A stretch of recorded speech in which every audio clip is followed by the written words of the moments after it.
Hi, welcome to my channel. இங்கே பாருங்கள், நம்ம கார்டனில் வந்து நேற்று எல்லாம் புதுசாக செடிகள் வாங்கின ரோஜா செடிகள் எல்லாம் நட்டாச்சு. முடிஞ்ச அளவுக்கு கொஞ்சம் மண்ணெல்லாம் கீழே இருந்து மேலே எடுத்துகிட்டு வந்துட்டு நாற்றுக்களெல்லாம் எடுத்து நட்டாச்சு ஈவினிங் போல். இங்கே பாருங்கள், ஸ்ட்ராபெரி, இங்கே லைனாக ரோஜா செடி.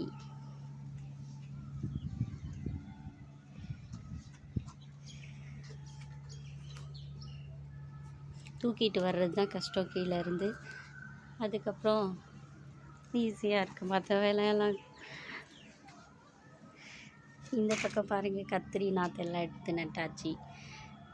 க்ரீன் கலர் நீல கத்திரி, பர்பிள் கலர் நீல கத்திரி. டேபிள் ரோஸ் எல்லாம் குட்டி குட்டி பாட்டில் தான் எடுத்து மாற்றி வச்சாச்சு. இந்த நர்சரியிலேருந்து வாங்குகிற சின்ன சின்ன பாட்டில் எல்லாம் நான் இந்த மாதிரி செடிகள் எல்லாம் வச்சுடுவேன்.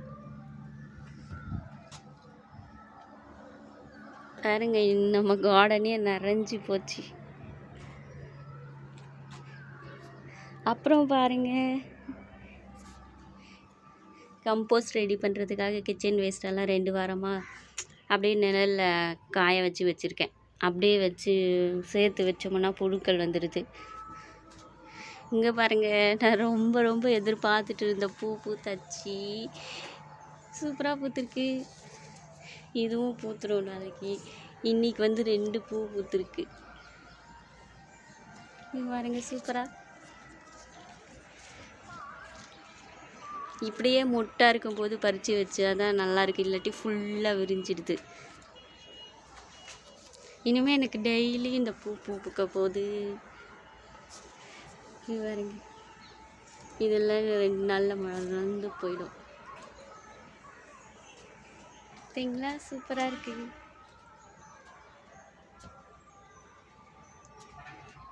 அப்புறம் புடலங்காய் செடியில் வந்து நிறைய பூ பூத்துருக்கு. ஆனால் எல்லாம் கொட்டிடுது. எப்போ காய் வரும்னு தெரியல. அவரைக்காய் செடி சூப்பராக வந்துருச்சு. இது நான் விதைகள் போடாமலே தக்காளி நாற்று வந்திருக்கு. இது வந்து என்னோடய கம்போஸ்ட் பேகு. பாருங்க, இதில் தான் நாற்றுலாம் போட்டு வச்சுருந்தேன். இன்னும் 2-3 செடிக்கு பேகு பத்தல.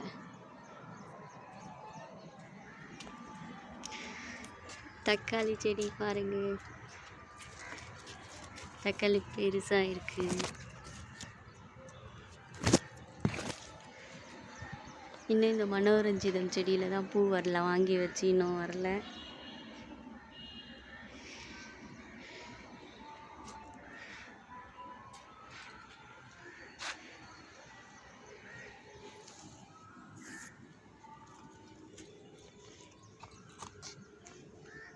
ஓகே, வீடியோ பிடிச்சிருந்தா லைக் பண்ணுங்கள். தேங்க்ஸ் ஃபார் வாட்சிங்.